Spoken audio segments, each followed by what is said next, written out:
Hey church, it is Thursday, and so part of our Rhythms with God this week on a Thursday, we're looking at a Thursday thought, and this week I want to bring to you this thought around this title. The diet starts on Monday. Bit interesting, and I'll explain a little bit, but I want to share a passage or a few verses from Exodus chapter 8. It's going to come up on the screen here, but just a little bit of context. This is God is using Moses and his brother Aaron to reach out to Pharaoh, who's holding God's people, the Israelites, captive, and he's asking him to let my people go. And Pharaoh is stubborn and not doing it.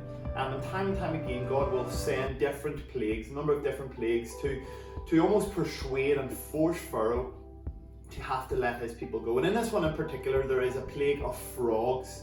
And they're terrorizing the whole of Egypt. And we read here in Exodus chapter 8, verse 8, that Pharaoh summoned Moses and Aaron and said, "Pray to the Lord to take the frogs away from me and my people, and I will let your people go to offer sacrifices to the Lord."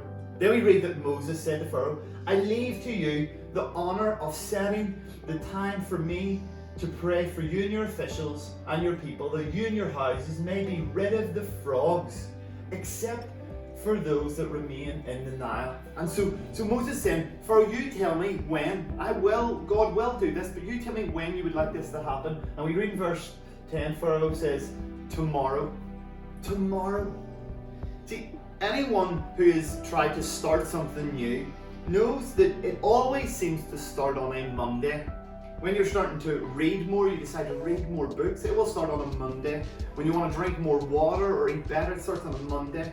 A new habit or routine starts on a Monday. Even a New Year's resolution, if New Year's, the 1st of January isn't a Monday, if it's like a Friday, we'll say we'll just put it off to Monday, because everything just seems to start better on a Monday. None more so than starting a diet.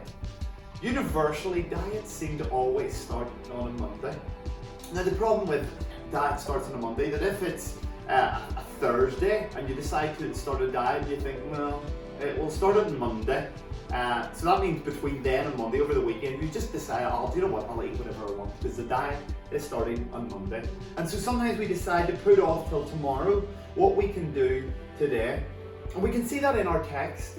We see that Pharaoh has this opportunity to get rid of the frogs today. If he wants, he can do it today. And his response to Moses and Aaron is to put it off until tomorrow. You see, we all can fall into this trap of tomorrow. For me, in our home, our bins get picked up on a Wednesday, and that is usually my job, usually. And Kelsey will always say to me on Tuesday, on Tuesday night she's going up to bed, "Davey, would you remember to put the bins out?" And I have this choice, can I do it then, or I'll put it off in tomorrow? And I decide I'll rather just go to bed and I'll do it tomorrow. And then the panic comes when you hear the truck outside picking up the bins. You're like, ah! And you sprint out, and there's this moment of panic of, I should have just done it yesterday. See, we can fall into this trap of tomorrow. And we have this opportunity more recently where we're encouraged and advised to stay at home, where we have this space and time where we can do more things that we've wanted to do. Read a book, pray more, study the Bible, have some good daily biblical disciplines. And even with more time, we can still fall into the trap of tomorrow. But here's my challenge, friends. Don't put off till tomorrow what you can do today.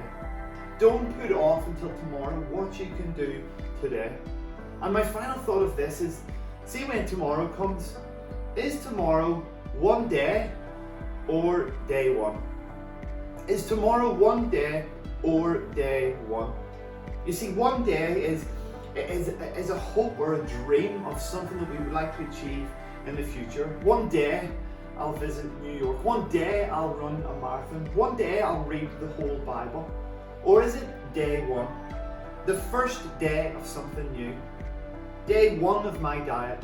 Day one of my marathon training. Day one of reading the Bible. The reality is, we will all fall off the bike every now and then. It happens when dieting, and we mess up one day, and then we start to eat what we want, and we'll put it off until Monday. But don't put off till tomorrow what you can do today. Don't let that be your story.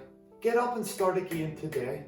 Lamentations 3 tells us that his mercies are new every day. So don't put off tomorrow what you can do today. Don't put off until tomorrow to start reading your Bible. Don't put off until tomorrow to phone that friend and encourage them. Don't put off until tomorrow to start eating better. Don't put off until tomorrow to start studying the Bible, praying more and seeking God for yourself. Let today be day one.